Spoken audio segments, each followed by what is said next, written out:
রবিবারের সকাল শুরু হতে না হতেই আমার বাড়িতে তিনজনের ঝগড়া শুরু হয়ে গেল, বরমশাই আর ছেলে মেয়ে মিলে। বরমশাই বলে বিরিয়ানি খাবো, ছেলে বলে পোলাও খাবো, আবার মেয়ে বলে রাইস খাবো। কি করব আমি ভাবতেই পাচ্ছি না যে কি বানাবো।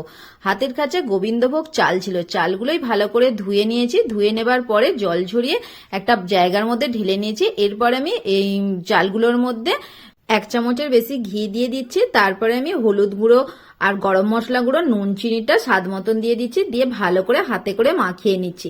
এরপর আমি গ্যাসের মধ্যে একটা হাঁড়ি বসিয়ে দিচ্ছি আর 1 চামচ ঘি দিয়ে দিচ্ছি। ঘি যেই গলে গেল আমি তেজপাতা দিয়ে দিচ্ছি আর কাজু কিশমিশটাও দিয়ে দিচ্ছি। একটু নেড়ে চেড়ে চালগুলো তুলে দিচ্ছি। চালগুলো আবার একটু নেড়ে চেড়ে নিচ্ছি। যেহেতু আমি এই গ্লাসটার মাপেতেই 3 গ্লাস চাল নিয়েছি, তাই আমি 6 গ্লাস জল দিয়ে দিচ্ছি। দিয়ে চাপা দিয়ে দিচ্ছি। জল দেবার পরে চাপা দিয়ে আমি 4টে কাঁচা লঙ্কা দিচ্ছি। ব্যাস হয়ে গেল আমার পোলাও। বাসন্তী পোলাওটাই দিয়ে দিলাম ওদেরকে। বললো খুব